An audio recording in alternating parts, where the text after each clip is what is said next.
अस्सलाम वालेकुम, welcome back to इन्फोर्टू। दोस्तों, आज के इस वीडियो में आपको मैं बताऊंगा कि आप लोग अपनी फ़ोटोज़ का बैकग्राउंड किस तरह रिमूव कर सकते हैं। अगर आप लोग अपनी फ़ोटोज़ का बैकग्राउंड रिमूव करना चाहते हैं बगैर किसी टेक्निक के, आप लोग सिर्फ एक क्लिक की मदद से अपनी फ़ोटोज़ का बैकग्राउंड रिमूव कर सकते हैं, बहुत ही आसानी के साथ। तो इसके लिए हम यूज़ करेंगे एज थिंकर पिक विश को। इसका लिंक आपको वीडियो के डिस्क्रिप्शन में मिल जाएगा, वहाँ पर क्लिक करके आप इस वेबसाइट पर आ सकते हैं। तो इस सॉफ्टवेयर की मदद से आप लोग अपने फोटोज का बैकग्राउंड बहुत ही आसानी से रिमूव कर सकते हैं। तो यहाँ फ्री डाउनलोड के बटन पर क्लिक करके इसको अपने कंप्यूटर में डाउनलोड कर लें। डाउनलोड करने के बाद इसको इंस्टॉल करें। इंस्टॉल करने के बाद इसको ओपन करें तो आपके सामने कुछ इस तरह का इंटरफेस आएगा। तो यहाँ पर आप लोग देख सकते हैं मोस्ट यूज्ड वाले सेक्शन में है रिमूव बैकग्राउंड। इसकी मदद से आप लोग अपने फोटोज का बैकग्राउंड रिमूव कर सकते हैं और रिमूव वाटरमार्क की मदद से आप लोग अपने फोटोज का वाटरमार्क रिमूव कर सकते हैं। और अगर आपकी कोई फोटोज ब्लर आई हैं तो आप लोग उसका फेस जो है उसको अनब्लर कर सकते हैं। अगर यहाँ पर टूल किट पर क्लिक करता हूँ तो यहाँ पर कुछ मज़ीद ऑप्शंस हैं, जैसा कि आईडी फ़ोटो वाला जो फीचर्स है वो इसमें बहुत ही जल्द आने वाला है। उसके बाद है ब्लर टू क्लियर और कंप्रेस का ऑप्शन भी यहाँ पर मौजूद है। तो फ़ोटो का बैकग्राउंड रिमूव करने के लिए यहाँ पर क्लिक करें। उसके बाद अपलोड इमेज के बटन पर क्लिक करें, या फिर आप लोग पूरा फ़ोल्डर भी अपलोड कर सकते हैं। तो मैं यहाँ पर अपलोड इमेज वाले बटन पर क्लिक करता हूँ।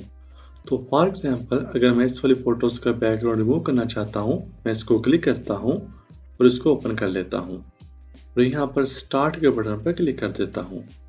तो आप लोग देख सकते हैं ये प्रोसेसिंग स्टार्ट हो चुकी है। अभी कुछ ही सेकंड्स में ये फ़ोटो का बैकग्राउंड रिमूव कर देगा। तो आप लोग देख सकते हैं कि इसने कितनी खूबसूरती से इस फ़ोटो का बैकग्राउंड रिमूव कर दिया है। तो यहाँ से आप लोग इसका बैकग्राउंड कलर भी चेंज कर सकते हैं, या फिर आप इसको ट्रांसपेरेंट भी रख सकते हैं। और यहाँ से आप लोग इसका साइज भी चेंज कर सकते हैं, जैसे कि कस्टम आप इसको क्रॉप कर सकते हैं।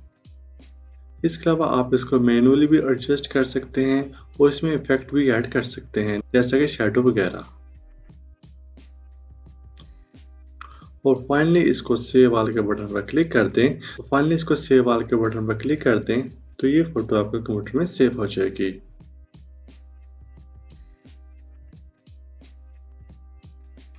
और इसी तरह अगर आप लोग अपने फ़ोटोज़ में से वाटरमार्क रिमूव करना चाहते हैं तो वो भी आप लोग बहुत ही आसानी से कर सकते हैं। फ़ोटो को ओपन करें तो यहाँ पर आप लोग देख सकते हैं ये वाटरमार्क मौजूद है। यहाँ पर आपके पास सिलेक्शन टूल्स मौजूद हैं। आप इस वाटरमार्क को सिलेक्ट करें, उसके बाद रिमूव नाउ के बटन पर क्लिक कर दें तो ये प्रोसेसिंग होना स्टार्ट हो जाएगी। तो आप लोग देख सकते हैं इसने कितनी खूबसूरती से इसका वाटरमार्क रिमूव कर दिया है। तो इस सॉफ्टवेयर की मदद से आप लोग अपने फ़ोटोज़ का बैकग्राउंड रिमूव कर सकते हैं, बैकग्राउंड चेंज कर सकते हैं, फ़ोटोज़ का वाटरमार्क रिमूव कर सकते हैं। तो मुझे उम्मीद है आपको आज की वीडियो पसंद आई होगी। इस वीडियो को प्लीज़ लाइक, कमेंट और शेयर ज़रूर करें। कोई भी क्वेश्चन हो तो कमेंट सेक्शन में पूछिए। ऐसी और वीडियोज़ के लिए हमारे चैनल को सब्सक्राइब करें। मिलते हैं एक और नई वीडियो में, तब तक के लिए खुदा हाफिज़।